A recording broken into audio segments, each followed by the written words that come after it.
नमस्कार दोस्तों, आप सभी का आपके अपने चैनल ध्येय ज्ञान धारा में स्वागत है। दोस्तों, आज हम लोग यूपीपी कांस्टेबल एग्ज़ाम के लिए जो घटना चक्र की 2 सीरीज है, इसी में हम लोग आज सामान्य ज्ञान का जो महत्वपूर्ण प्रैक्टिस सेट नंबर 4 है वह करने वाले हैं। देखिए, यहाँ पर 30 से 35 प्रश्न रहेंगे जीएस जीके के और करंट अफेयर भी इसमें शामिल है। तो आपके लिए यह सेशन बहुत ही महत्वपूर्ण होने वाला है। इस वीडियो को आप लोग लास्ट तक देखिएगा, आपको काफ़ी अच्छे अच्छे क्वेश्चन यहाँ में देखने को मिलेंगे। तो चलिए स्टार्ट करते हैं आज का सेशन। देखिए, पहला क्वेश्चन है यहाँ पर कि अगस्त 2023 में किसे उत्तर प्रदेश का मुख्य चुनाव आयुक्त नियुक्त किया गया है। तो ध्यान रखिएगा, जो उत्तर प्रदेश का 2023 अगस्त में जो मुख्य चुनाव आयुक्त नियुक्त किया गया है उनका नाम है नवदीप रिनवा। तो आपका ऑप्शन नंबर ए है जो ऑप्शन नंबर आपका वह बिल्कुल सही हो जाएगा। नवदीप रिनवा को उत्तर प्रदेश का मुख्य चुनाव आयुक्त नियुक्त किया गया है। ठीक है, चलते हैं अगले प्रश्न की तरफ। देखिए, हमारा अगला प्रश्न है कि उत्तर प्रदेश का सबसे पूर्वी शहर निम्नलिखित में से कौन सा है। तो उत्तर प्रदेश का जो सबसे पूर्वी शहर है वह है बलिया। तो आपका ऑप्शन नंबर ए बिल्कुल सही इसमें उत्तर हो जाएगा। ऑप्शन नंबर ए पर आप लोग टिक करेंगे। बलिया यूपी का सबसे पूर्वी शहर है। ठीक है, ध्यान रखिएगा, यह जो है उत्तर प्रदेश के 3 जिलों से, ठीक है, मऊ, गाजीपुर और देवरिया से सीमा साझा करता है। कितने जिलों से? 3 जिलों से यह सीमा साझा करता है। अब आपके लिए एक प्रश्न है जिसका उत्तर आप लोग कमेंट बॉक्स में लिखकर बताएंगे। देखिए, या तो यहाँ पर पूर्व में बात हो गई कि उत्तर प्रदेश का सबसे पूर्वी शहर कौन सा है और वह होगा बलिया। आपके लिए जो प्रश्न है कि आपको बताना है यूपी का सबसे उत्तरी शहर कौन सा है। ठीक है, यूपी का सबसे उत्तरी शहर कौन सा है आपको कमेंट बॉक्स में लिख के बताना है। ठीक है, और आपको यहाँ से एक चीज़ और बता दें हम कि इस प्रश्न में, इस सीरीज में जितने भी प्रश्न हैं वह सभी आपके लिए महत्वपूर्ण हैं। ठीक है, तो आप 5-10 मिनट का टाइम निकाल कर और आप चाहें तो 1.5 या 2 की स्पीड में लगाकर इस वीडियो को देख सकते हैं, क्योंकि अब एग्ज़ाम का बहुत ही कम समय बचा है और जितने आपसे हो सके, जितने क्वेश्चन से आप होकर निकल जाएं, वही आपके लिए फ़ायदेमंद रहेगा। अगला प्रश्न है कि निम्नलिखित में से कौन एक सुमेलित नहीं है। 4 ऑप्शन दिए गए हैं, इनमें से कोई एक सुमेलित नहीं है, वह बताना है। देखिए, नाथुला जो दर्रा दिया गया है इसके सामने अरुणाचल प्रदेश है। देखिए, आपका जो सही उत्तर होगा वह यही होगा। ठीक है, क्योंकि नाथुला दर्रा कहाँ है आप सभी को पता होगा। नाथुला दर्रा अरुणाचल प्रदेश में ना होकर कहाँ है? सिक्किम में है। ध्यान रखिएगा, सिक्किम में है। बाकी लिपुलेख आपका उत्तराखंड में, यह भी सही है। रोहतांग दर्रा आपका हिमाचल प्रदेश में, यह भी सही है। और पालघाट जो दर्रा है वह केरल में है, यह भी सही है। मतलब बाकी बी सी डी आपके तीनों ऑप्शन सही हैं। केवल ए ऑप्शन आपका सही मिलान नहीं था, वह था अरुणाचल प्रदेश, गलत हो जाएगा। यह कहाँ है? नाथुला दर्रा है, सिक्किम में, आपको ध्यान रखना है। ठीक है, हमारा अगला प्रश्न है कि हिंदू मुस्लिम एकता का प्रतीक सुलहकुल उत्सव, ठीक है, कौन सा उत्सव? सुलहकुल उत्सव आपको ध्यान रखना है, आयोजित किया जाता है। तो यूपी के किस जिले में आयोजित किया जाता है?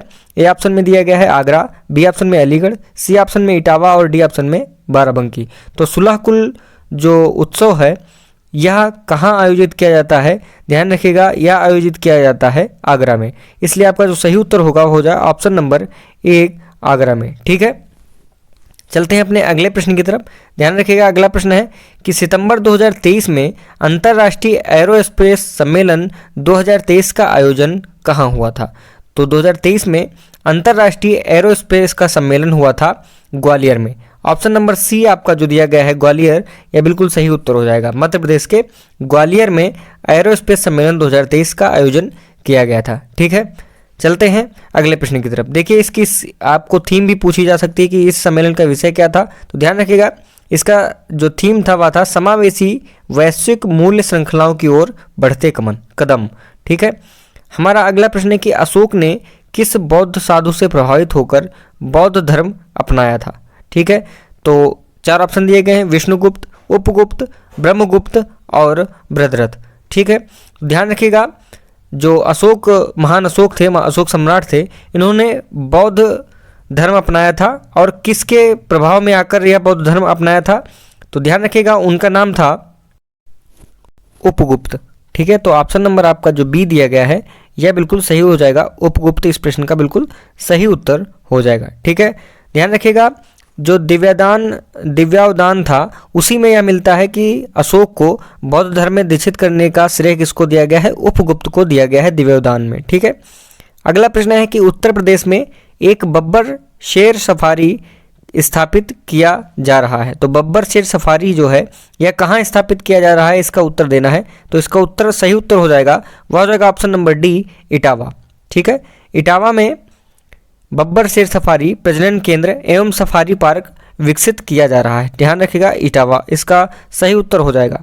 अगला प्रश्न है कि अक्टूबर 2023 में किन दो देशों के बीच में संयुक्त सैन्य अभ्यास संप्रीति 2023 का आयोजन किया गया? तो संप्रीति 2023 का आयोजन किया गया है भारत और बांग्लादेश के बीच में। ऑप्शन डी आपका जो है वह बिल्कुल सही उत्तर हो जाएगा, भारत और बांग्लादेश में। और यदि पूछा जाएगा कहाँ इसका आयोजन कहाँ किया गया था, तो ध्यान रखिएगा भारत में ही इसका आयोजन किया गया था, मेघालय में। कहाँ किया गया था? मेघालय में ही इसका आयोजन किया गया था। प्रश्न है कि निम्नलिखित में से कौन सी राशि भौतिक राशि अन्य से भिन्न है? तो इसमें जो 4 ऑप्शन दिए गए हैं इसमें बताना है कि अन्य से भिन्न है, मतलब 4 ऑप्शन में कोई 3 जो ऑप्शन रहेंगे आपके बिल्कुल सेम राशि के रहेंगे और एक ऑप्शन आपका अलग राशि का रहेगा। तो इसमें वही ऑप्शन आपको चूज करना है जो अलग राशि का है। तो आप सभी जानते होंगे भौतिक राशियाँ कितनी होती हैं? 2 राशियाँ होती हैं, एक सदिश राशि होती है और एक अदिश राशि होती है। ठीक है, तो चलिए देखते हैं इसका जो उत्तर हो जाएगा वह हो जाएगा आपका ऑप्शन नंबर सी, बल। ठीक है, बल जो है यह भिन्न है, क्योंकि आप सभी जानते होंगे बल कैसी राशि है? यह एक अदिश राशि है, सॉरी सदिश राशि है। बल कैसी राशि है? सदिश राशि है। यहाँ पर लिख देता हूँ, बल कैसी राशि है? बल एक सदिश राशि है। बाकी जो आपका कार्य, गतिज ऊर्जा और स्थितिज ऊर्जा है, यह कैसी राशियाँ हैं? यह अदिश राशियाँ हैं। ठीक है, ध्यान रखिएगा, अदिश राशियाँ वे राशियाँ होती हैं जिनको व्यक्त करने या निरूपण करने के लिए परिणाम की आवश्यकता होती है, लेकिन दिशा की आवश्यकता नहीं होती है। और जबकि सदिश राशियाँ वे राशियाँ होती हैं जिनको व्यक्त करने के लिए या निरूपित करने के लिए परिमाण के साथ साथ दिशा की आवश्यकता होती है। ठीक है, अगला प्रश्न है कि उत्तर प्रदेश का कौन सा जिला अवनलिका अपरदन से सर्वाधिक प्रभावित होता है? तो इसका जो सही उत्तर होगा वह हो जाएगा ऑप्शन नंबर डी, इटावा। ठीक है, इटावा इसका सही उत्तर हो जाएगा। इटावा अवनलिका अपरदन से प्रभावित होने वाला एक जिला है यूपी का, उत्तर प्रदेश का, जो सबसे ज़्यादा अवनलिका अपरदन से प्रभावित होता है। ठीक है, ध्यान रखिएगा। अच्छा, यह 2 नदियों के बीच में स्थित शहर है या जिला है। ध्यान रखिएगा, 2 नदियाँ कौन सी हैं? वो एक तो आपकी चंबल हो जाएगी और दूसरी जो नदी है वह है यमुना। ठीक है, ये दोनों नदियाँ क्या करती हैं? जो प्रभावित होती हैं तो बड़े बड़े खड्डों और बीहड़ों का निर्माण करती हैं, जो कि अवनलिका अपरदन के लिए मुख्य रूप से उत्तरदायी होता है। ठीक है, अगला प्रश्न है कि उत्तर प्रदेश में मूल्यवर्धित कर, इसे वैट के नाम से जानते हैं, कब लागू हुआ था यह बताना है, उसका सन बताना है कि यह कब लागू हुआ था। तो ध्यान रखिएगा 2008 में लागू हुआ था या 1 जनवरी 2008 में, इसलिए ऑप्शन नंबर सी इसका जो है बिल्कुल सही उत्तर हो जाएगा। और आपको दिनांक भी ध्यान रखनी है, 1 जनवरी 2008 में यह लागू हुआ था। ध्यान रखिएगा भारत के सभी राज्यों में यह लागू हुआ था, मात्र 4 राज्यों को छोड़कर।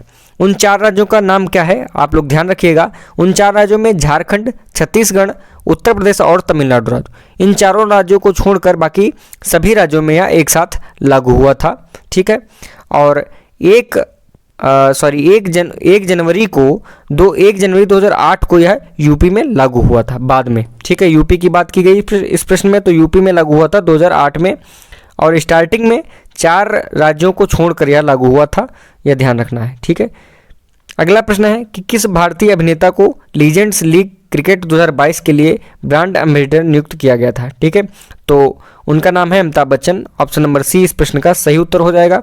चलते हैं अगले प्रश्न की तरफ। अंतर्राष्ट्रीय महिला दिवस कब मनाया जाता है? तो अंतर्राष्ट्रीय महिला दिवस मनाया जाता है 8 मार्च को। ऑप्शन नंबर ए आपका बिल्कुल सही उत्तर हो जाएगा। 8 मार्च को प्रत्येक वर्ष अंतर्राष्ट्रीय महिला दिवस मनाया जाता है। ठीक है, नेक्स्ट क्वेश्चन हमारा है कि उत्तर प्रदेश की प्रथम महिला राज्यपाल थी। तो उत्तर प्रदेश की जो प्रथम महिला राज्यपाल थी वह थी सरोजनी नायडू। तो इसका जो सही उत्तर हो जाएगा वह हो जाएगा option number A, Sarojini Naidu ji Uttar Pradesh की प्रथम महिला राज्यपाल थी। और वर्तमान में राज्यपाल कौन है? श्रीमती आनंदीबेन पटेल इस समय वर्तमान में उत्तर प्रदेश की राज्यपाल हैं। ठीक है, अगला प्रश्न है हमारा कि वह तत्व जो रक्त में नहीं पाया जाता है। 4 ऑप्शन दिए गए हैं, लोहा, तांबा, क्रोमियम और मैग्नीशियम। तो ध्यान रखिएगा जो रक्त में मतलब हमारे ब्लड में नहीं पाया जाता है वह है क्रोमियम। ठीक है, क्रोमियम हमारे ब्लड में नहीं पाया जाता है। और ध्यान रखिएगा लौह और तांबा और मैग्नीशियम में तीनों हमारे रक्त में पाए जाते हैं। अगला प्रश्न है कि निम्नलिखित में से कौन सा फास्फोरस का एक प्रमुख स्रोत है। तो फास्फोरस का जो प्रमुख स्रोत है वह है दूध। ऑप्शन नंबर डी आपका बिल्कुल सही हो जाएगा। बाकी आलू, संतरा और आंवला में भी अल्प मात्रा में फास्फोरस पाया जाता है, लेकिन दूध में प्रचुर मात्रा में फास्फोरस पाया जाता है। ठीक है, हम चलते हैं अपने अगले प्रश्न की तरफ। देखिए प्रश्न है कि उत्तर प्रदेश में कितने कृषि जलवायु क्षेत्र पाए जाते हैं। ठीक है, इस प्रश्न पर आप लोग very very very very important लिख लीजिएगा, काफ़ी महत्वपूर्ण प्रश्न है। ठीक है, तो कृषि जलवायु क्षेत्र के बारे में बात की गई है। तो यूपी में टोटल 9 कृषि जलवायु क्षेत्र हैं। ऑप्शन नंबर सी आपका बिल्कुल सही उत्तर हो जाएगा। ठीक है, उन 9 कृषि जलवायु क्षेत्रों को आपको याद नहीं करना है, बस इनकी संख्या आपको ध्यान रखनी है कि 9 है, टोटल 9 आपको नंबर ध्यान रखना है। हमारा जो अगला प्रश्न है वह यह है कि कोणार्क का सूर्य मंदिर किसने बनवाया था। यह भी महत्वपूर्ण प्रश्न है, कई एग्जाम में यह पूछा गया प्रश्न है। 4 ऑप्शन आपके सामने दिए गए हैं। तो इस प्रश्न का जो सही उत्तर हो जाएगा वह हो जाएगा नरसिंहदेव वर्मन प्रथम। ठीक है, तो ऑप्शन नंबर ए यहाँ पर ध्यान रखिएगा, नरसिंहदेव वर्मन ने कोणार्क का सूर्य मंदिर बनवाया था। अच्छा, अब कोणार्क के सूर्य मंदिर की यदि बात हम लोग करें तो ध्यान रखिएगा कब बनवाया था, 13वीं शताब्दी में। ठीक है, कब बनवाया था, 13वीं शताब्दी में आप लोगों को ध्यान रखना है। और यहाँ से एक प्रश्न और बन सकता है कि कोणार्क के सूर्य मंदिर को और क्या कहा जाता है, तो ब्लैक पैगोडा कहा जाता है या काला पैगोडा कहा जाता है। ठीक, ध्यान रखिएगा, काला पैगोडा भी कहा जाता है। अगला प्रश्न है कि राजतरंगिणी के लेखक कल्हड़ के समय शासक था। तो जब राजतरंगिणी के लेखक कल्हड़ जो थे, इनके समय का शासक कौन था, उनका नाम बताना है। तो उनका नाम था जय सिंह। ऑप्शन नंबर ए इस प्रश्न का बिल्कुल सही उत्तर हो जाएगा, जय सिंह। ठीक है, कश्मीर का शासक कौन था, या यहाँ पर पूछा जाना चाहिए था कि राजतरंगिणी के लेखक कल्हड़ के समय कश्मीर का शासक कौन था, तो जय सिंह था। अगला प्रश्न है कि राष्ट्रीय पुलिस अकादमी कहाँ स्थित है। तो आप सभी जानते होंगे, आसान सा प्रश्न है, राष्ट्रीय पुलिस अकादमी कहाँ स्थित है, हैदराबाद में। ऑप्शन नंबर सी आपका बिल्कुल सही उत्तर हो जाएगा। और इस पुलिस अकादमी का पूरा नाम क्या है, या पूछा जा सकता है राष्ट्रीय पुलिस अकादमी को किस नाम से जाना जाता है। तो ध्यान रखिएगा, सरदार वल्लभ भाई पटेल राष्ट्रीय पुलिस अकादमी के नाम से इसे जाना जाता है, या इसका फुल नेम यही है, सरदार वल्लभ भाई पटेल राष्ट्रीय पुलिस अकादमी, जो कि कहाँ स्थित है, हैदराबाद में स्थित है। ठीक है, ध्यान रखिएगा। अगला प्रश्न है कि संविधान का कौन सा भाग राजनीति के निर्देशक सिद्धांतों से संबंधित है। मतलब कि संविधान का कौन सा ऐसा पार्ट है जो डीपीएसपी से संबंधित है। डीपीएसपी से संबंधित कौन सा पार्ट है, कौन सा भाग है भारत के संविधान में, तो वह है भाग 4। मतलब कि ऑप्शन नंबर बी आपका बिल्कुल सही उत्तर हो जाएगा। भाग 4 में राज्य के नीति निर्देशक सिद्धांतों के बारे में बात की गई है। और आर्टिकल यदि पूछा जाए कि राज्य के नीति निर्देशक सिद्धांतों से संबंधित अनुच्छेद कहाँ से कहाँ तक है, तो ध्यान रखिएगा आर्टिकल 36 से 51 तक, मतलब 36 से 51 तक राज्य के नीति निर्देशक सिद्धांतों के बारे में बात की गई है। ठीक है, चलते हैं अपने अगले प्रश्न की तरफ। और यदि अगले प्रश्न की तरफ चलने से पहले हम लोग इन बाकी के बचे तीनों ऑप्शनों को देख लें, तो ध्यान रखिएगा भाग 3 में, जैसा कि ऑप्शन 1 में दिया गया है, भाग 3 में किसके बारे में बात की गई है, आप सभी जानते होंगे, भाग 3 में मूल अधिकारों के बारे में बात की गई है। ठीक है, और भाग 2 में किसके बारे में, नागरिकता के बारे में बात की गई है। और भाग 1 में संघ और उसके राज्य क्षेत्र के बारे में बात की गई है। तो यहाँ पर चारों ऑप्शन क्लियर हुए। अगला प्रश्न है कि उत्तर प्रदेश में आंवले का सर्वाधिक उत्पादन करने वाला जिला है। तो यूपी में आंवले का सर्वाधिक उत्पादन करने वाला जिला, उसका क्या नाम है, आप सभी जानते होंगे, प्रतापगढ़। ऑप्शन नंबर सी आपका बिल्कुल सही उत्तर हो जाएगा। प्रतापगढ़ में यूपी का ऐसा जिला या प्रतापगढ़ है जिसमें आंवला सबसे अधिक उत्पादित होता है। ठीक है, अगला प्रश्न है कि उत्तर प्रदेश में उर्दू को द्वितीय राजभाषा कब घोषित किया गया था। ठीक है, काफ़ी इंपॉर्टेंट प्रश्न है। तो उर्दू को द्वितीय राजभाषा घोषित किया गया था यूपी में, कब किया गया था, 1989 में। ऑप्शन नंबर सी आपका बिल्कुल सही उत्तर हो जाएगा। आर्टिकल 89 में 1989 में 1989 में उत्तर प्रदेश राज्य सरकार ने जो है अल्पसंख्यकों की भावना को जो है मद्देनजर रखते हुए उर्दू को द्वितीय राजभाषा घोषित किया था। ठीक है, अब यहाँ से एक प्रश्न आपको और देखने को मिल सकता है कि यदि पूछा जाए कि उत्तर प्रदेश उर्दू अकादमी की स्थापना कब की गई थी। ठीक है, ध्यान रखिएगा। उत्तर प्रदेश उर्दू अकादमी की स्थापना कब की गई थी? तो अकादमी की यदि बात की जाए कब की गई थी इसकी स्थापना? 1972 आपको ध्यान रखना है, 1972 में। ठीक है, मतलब कि उर्दू अकादमी जो थी वह पहले जो है स्थापना उसकी हो गई थी, लेकिन उर्दू को द्वितीय राजभाषा के रूप में कब घोषित किया गया था? 1989 मतलब 1989 में, इसके बाद में। ठीक है, अगला प्रश्न है कि निम्नलिखित में से किस नगर में राजकीय ललित कला अकादमी उत्तर प्रदेश अवस्थित है? तो कहाँ है? वह है लखनऊ में। ऑप्शन नंबर ए आपका बिल्कुल सही उत्तर हो जाएगा। राजकीय ललित कला अकादमी लखनऊ में स्थित है। और इसकी यदि स्थापना पूछी जाए कब हुई थी, ठीक है, तो ध्यान रखिएगा 1962 में इसकी स्थापना की गई थी, 1962 में इसकी स्थापना की गई थी। आपको जरूर ध्यान रखना है, राजकीय ललित कला अकादमी उत्तर प्रदेश। ठीक है, अगला प्रश्न है कि हैजा के रोगाणु की खोज किसने की थी? तो हैजा के रोगाणु की खोज जो की थी उनका नाम था रॉबर्ट कोच। तो ऑप्शन बी इसका सही उत्तर हो जाएगा। रॉबर्ट कोच के द्वारा हैजा के रोगाणु की खोज की गई थी। ठीक है, ध्यान रखिएगा, हैजा के रोगाणु की खोज रॉबर्ट कोच के द्वारा की गई थी। और यह कैसी बीमारी है? हैजा एक संक्रामक बीमारी है, आप सभी जानते होंगे। कैसी बीमारी है? हैजा एक संक्रामक बीमारी है। ठीक है, और इसको जो जीवाणु होता है इसको फैलाने वाला, तो किस जीवाणु के कारण होती है हैजा की बीमारी? तो ध्यान रखिएगा, वह जीवाणु का नाम है वाइब्रियो कॉलोरी। ठीक है, वाइब्रियो कॉलेरी, आपको लास्ट में कॉलेरी आपको ध्यान रखना है, आपको कॉलेरी नाम आपको ध्यान रखना है। ऑप्शन में आपको यह मिल जाएगा तो आप टिक कर देंगे सही। ठीक है, तो रॉबर्ट कोच इसके जो है खोजकर्ता थे। और ध्यान रखिएगा, मनुष्य में इसका संचरण दूषित भोजन या पानी के ग्रहण करने से होता है। ठीक है, अगला प्रश्न है कि सरदार सरोवर बांध निम्नलिखित में से किस नदी पर स्थित है? तो सरदार सरोवर बांध आपको ध्यान रखना है किस नदी पर स्थित है? यह नदी है नर्मदा। ऑप्शन नंबर सी इस प्रश्न का सही उत्तर हो जाएगा। नर्मदा नदी पर सरदार सरोवर बांध स्थित है। ठीक है, और इसकी यदि लंबाई पूछी जाए तो ध्यान रखिएगा, इसकी लंबाई है 1210 मीटर। ठीक है, कितनी है? 1210 मीटर इसकी लंबाई है। अगला प्रश्न है कि जोजिला दर्रा जोड़ता है। तो चार ऑप्शन दिए गए हैं, इसमें से सही उत्तर बताना है कि जोजिला दर्रा किसे जोड़ता है? श्रीनगर या लेह को, अरुणाचल प्रदेश और तिब्बत को, चंबा और स्पीति को, या कालिम्पोंग और लहासा को?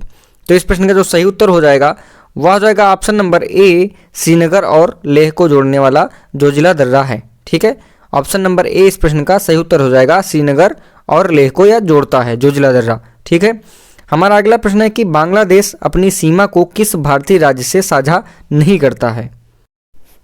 ध्यान रखिएगा, बांग्लादेश भारत की कुल 5 राज्यों के साथ सीमा साझा करता है। आपको यह चीज़ ध्यान रखनी है। बांग्लादेश की यदि बात की जाए तो बांग्लादेश भारत के टोटल कितने राज्यों के साथ सीमा साझा करता है? 5। ठीक है, उन 5 का नाम यदि हम लोग देखें तो आपका असम हो जाएगा, त्रिपुरा हो जाएगा, मेघालय हो जाएगा, मिजोरम हो जाएगा और पश्चिम बंगाल हो जाएगा।